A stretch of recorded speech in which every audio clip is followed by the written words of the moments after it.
Hello. Oh, camera's kind of facing the wrong way. Hang on. Okay. That might make an interesting start to the video. I had it vertical, which tends to give you that long, skinny look.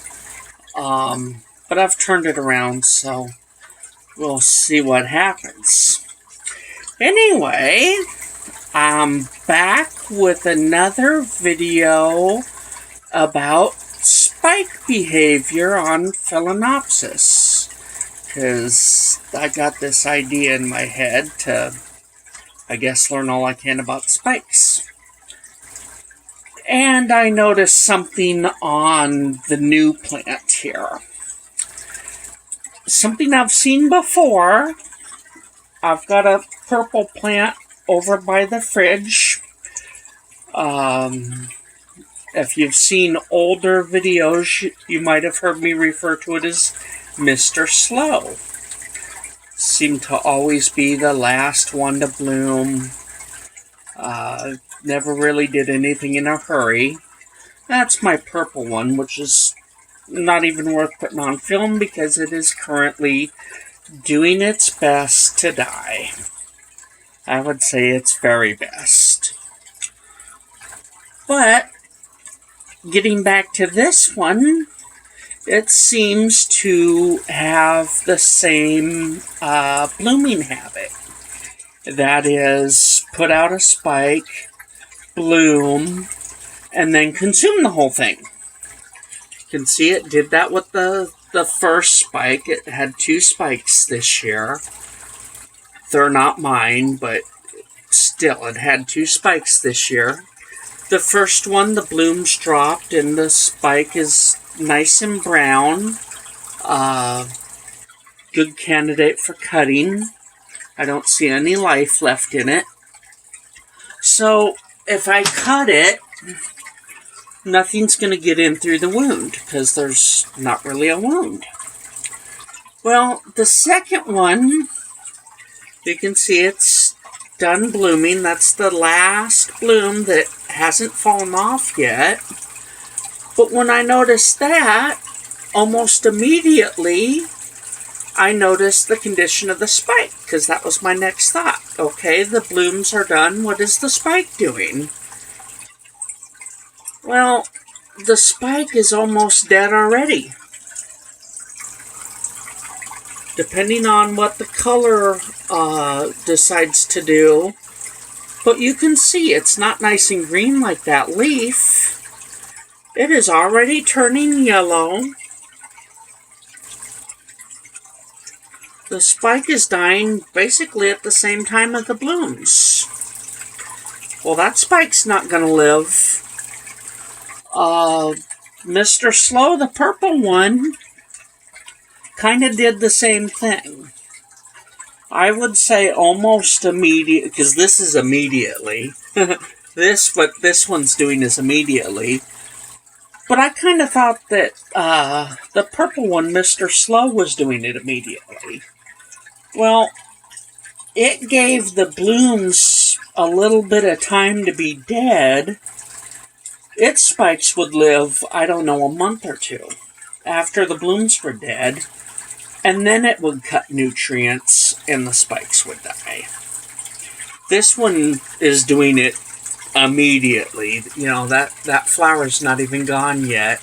And the spike is at least half dead.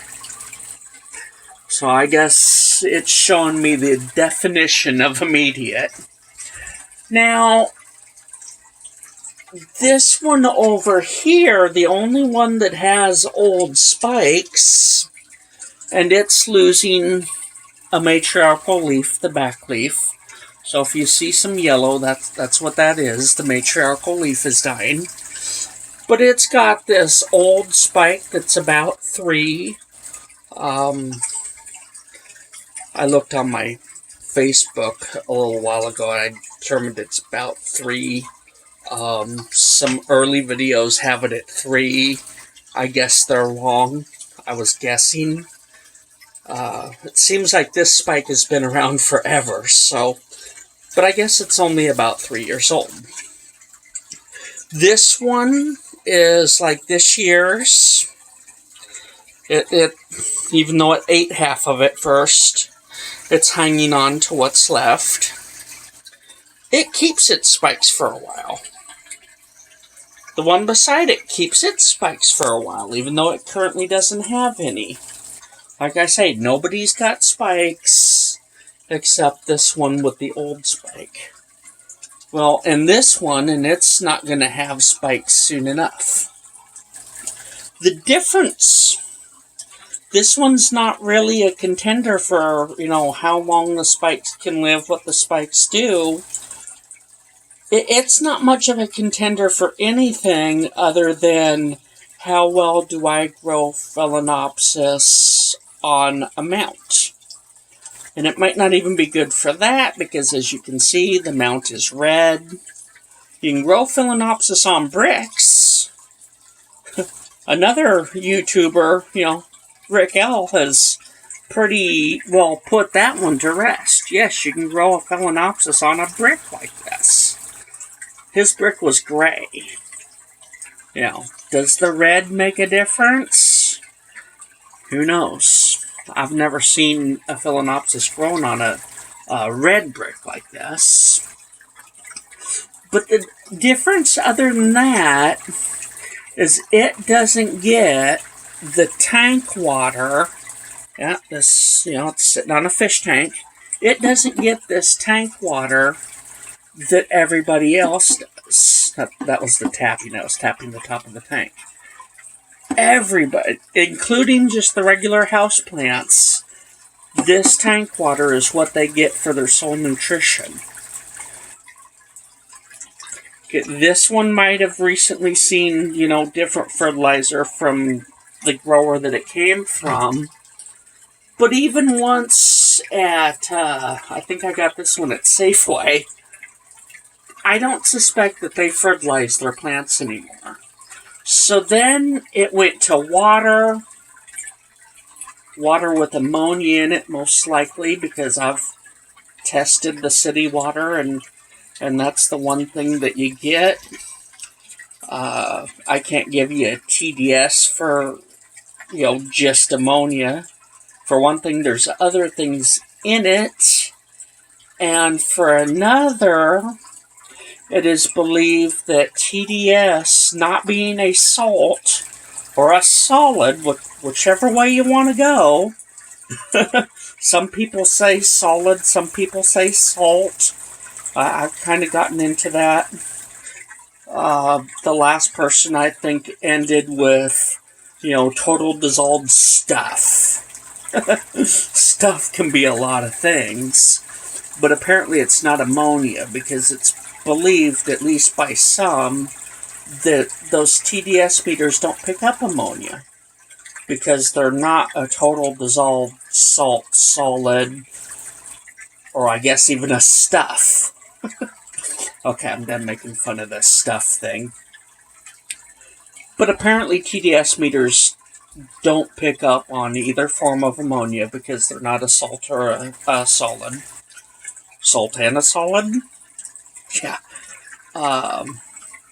But that's all this gets, is tap water. Now that tap water, as it ages, goes into the tank.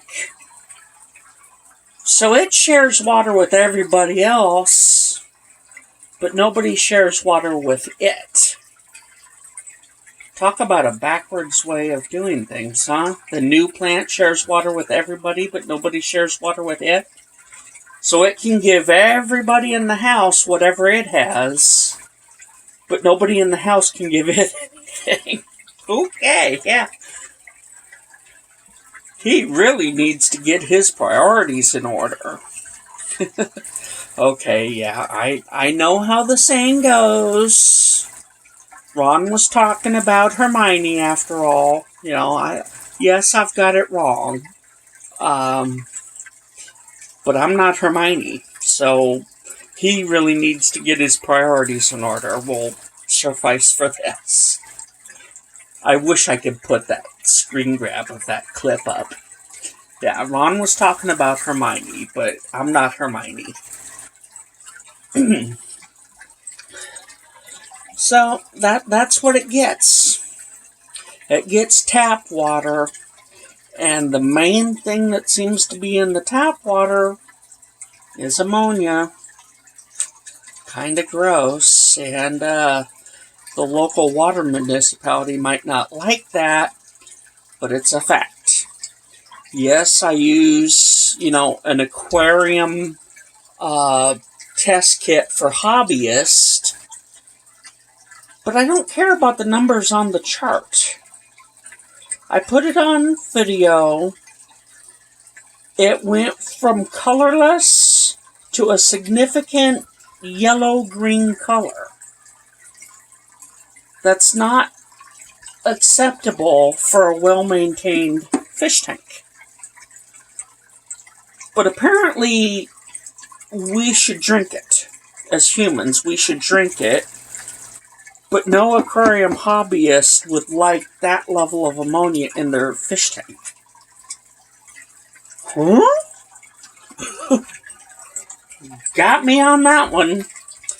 So, I drink bottled water. There's problems with that too, but I'm not perfect. I do not live in a great throne in the clouds. I am not perfect. But that's what this gets. Tap water. And then the tap water goes into the fish tank to have any remaining ammonia removed, and then the rest of the houseplants get it. Like I said, priorities out of order, but it is what it is. So, can't compare what it's doing with what these guys are doing, because it essentially has a different diet. These guys get... Let me try to think of which way around it is. Nitrates. When the water's all the way processed by what bacteria live in the aquarium, Nitrosomonas and Nitrobacter, however many different ones are in those categories, these guys can feed off that. This one mostly just feeds off the ammonia in the beginning of the system. So it's essentially a different diet. The one thing I can say for why this spike might be dying so quickly is it is producing a new leaf. So I guess it likes my environment well enough to survive, which will put it in the growing category, how happy the plant is in my care, I guess you could call it, of a good solid 2. Okay, it's a 4-part, 4-tier category, peaks out at 3. Yes, I just said 4-tier category that tops out at 3. That's because it starts at 0. It's a logarithmic scale, so from 2 to 3, there's like 10 steps in the middle of that. I can't even say the word. Logarithmic scale. But since it's growing, it's got some new growth. That's maybe a 1, 2. I'm kind of putting that system together as I go. But it's, 1, 2 in that area. 0 would be that the plant doesn't die in a week. So, yeah. But maybe that's it. Maybe it's taking all of the energy from the spike for that new growth. They say flowers are a great drain on the plant. Well, I imagine making new growth is a decent drain too. Unlike this one over here, which does everything at the same time, it had flowers and new growth. It was extending its roots. But what's the difference I just said? It gets the tank water. So it gets the benefit of the easier to digest nitrites and nitrates, while this one mostly gets the ammonia. With an all-natural diet, or, close as I can give to an all-natural diet, I do put marine aquarium salt in the tank from time to time in very low doses, like a quarter of a tablespoon in 55 gallons of water.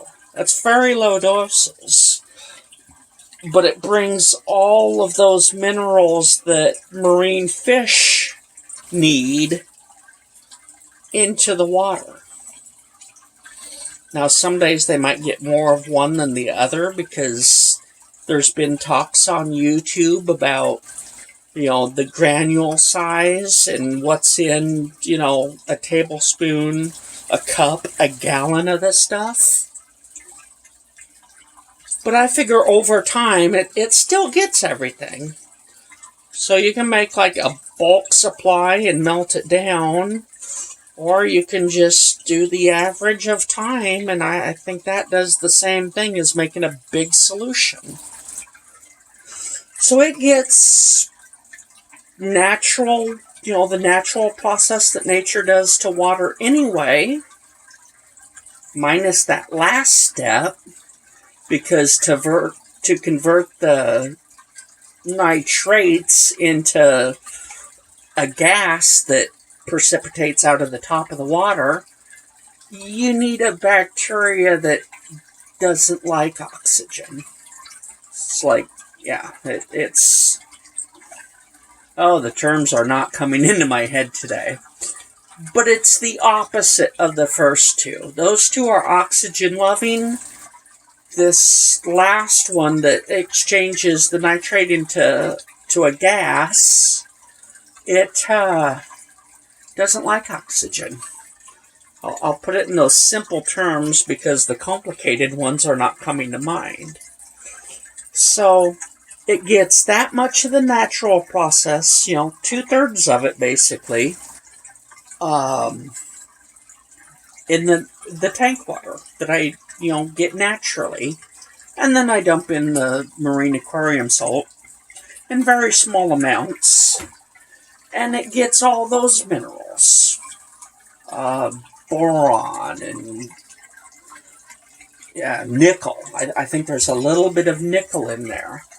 All those from the marine aquarium salt. This, just what's in tap water. Which is enough. I believe it's enough for phalaenopsis to survive. But I don't think that a phalaenopsis just getting, what's in the tap water, ammonia, a little bit of whatever kind of metal is in the pipes on the way, I think it's going to be lacking in things. Like nickel, boron, maybe those two ain't even in the water it gets. Maybe that's why it has to eat the spike to produce a growth. Maybe that's why it's normal for plants to not be able to produce growth while in bloom, because I would say a very high percentage of orchid growers are using inorganic, factory-produced orchid feed. The one I bought before I went to this natural, system that I've got going here was blue in color. Kind of a really neat blue. But blue. Blue is very rare in nature. And certainly that shade of blue. It's all chemicals, you know. Blue, pink, purple. I suppose the food could come in a variety of colors. I'm doing my best to have a natural diet. Just some food for thought. Okay, I'll talk to you next time.